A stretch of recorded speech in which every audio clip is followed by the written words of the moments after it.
Parents, famille, éducation, des termes trop sensibles, voire même trop déplacés pour la société malagasy, par peur d'entendre des reproches, des accusations ou pire, des remarques désobligeantes. Je suis Camille, j'ai 20 ans. Aujourd'hui, j'aimerais effectivement en parler, particulièrement la surprotection parentale. Vous vous posez sûrement la question, quelle est la différence entre protéger et surprotéger ? Protéger son enfant, c'est adopter des attitudes éducatives et mettre en place les conditions favorables pour qu'il puisse grandir sainement. Protéger son enfant vis-à-vis des dangers de son environnement est l'un des rôles fondamentaux des parents. Par exemple, aller chez le médecin lorsqu'il se plaint d'avoir mal, exiger de nous avertir s'il va jouer chez un ami. Et quand la protection devient abusive, elle entrave son développement. Ils deviennent surprotecteurs lorsqu'ils franchissent la limite. Évidemment, ils ne désirent que le bien de leur progéniture. Malheureusement, au nom de la sécurité, certains parents exposent les enfants à plusieurs problèmes. Je dis certains parce que ce ne sont pas tous les parents qui agissent de façon abusive. Cette attitude surprotectrice peut venir des parents tout le temps angoissés, de la grossesse tardive de certaines femmes, parce que l'enfant tant désiré, qui arrive enfin après des années d'attente, devient un bien précieux. Du manque d'expérience ou tout simplement des parents qui, enfants, ont eu des parents anxieux. Donc pour eux, ils réagissent normalement en qualifiant cela simplement d'instinct parental. Ces parents-là ont tendance à oublier que leurs enfants grandiront un jour ou l'autre. Et je pense plutôt qu'ils le savent, mais ils ne veulent pas juste l'accepter. Au moment où ils l'acceptent mal.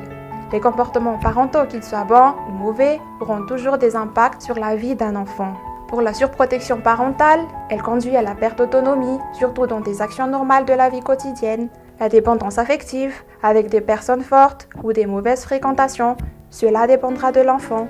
La perte de confiance et estime de soi, des outils indispensables pour chaque étape de sa vie. Et au temps de l'adolescence, elle risque de l'enfermer dans de graves détresses psychologiques, même d'actionner des gestes suicidaires. Finalement, l'enfant deviendra un adulte malheureux. Je vais vous raconter l'histoire de Sylvie, une adolescente qui, durant son enfance, n'avait ni le droit de participer aux fêtes de l'école, ni aux sorties scolaires. Ses parents avaient trop l'habitude de répondre à ses besoins avant même qu'elle ne les exprime. Un jour, elle avait demandé à ses parents de sortir pour se rendre chez une amie. Ils n'avaient pas accepté et durant leur sortie, elle a invité le groupe d'amis à la maison.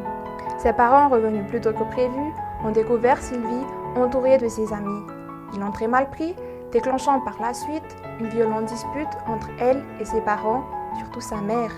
Le problème devenu trop répétitif, elle se sentit seule et désemparée. Elle plonge alors dans une grande dépression et a fini par mettre fin à ses jours. Pauvre Sylvie. Ses parents croyaient bien faire.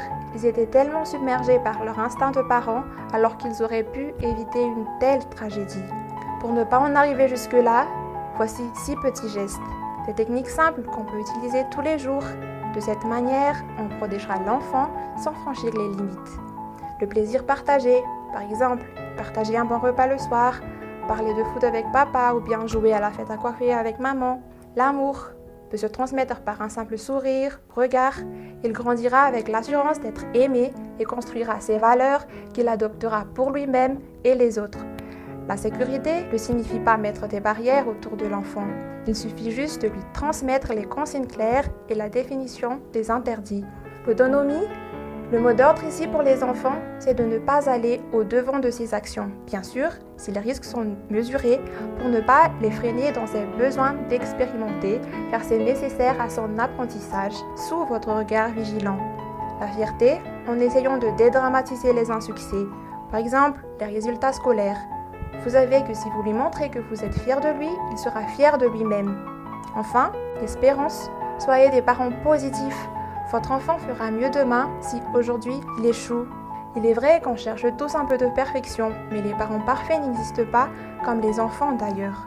Vous voyez, tout est juste question d'équilibre et le plus important c'est d'être de sacrées équipes pour de bons compromis.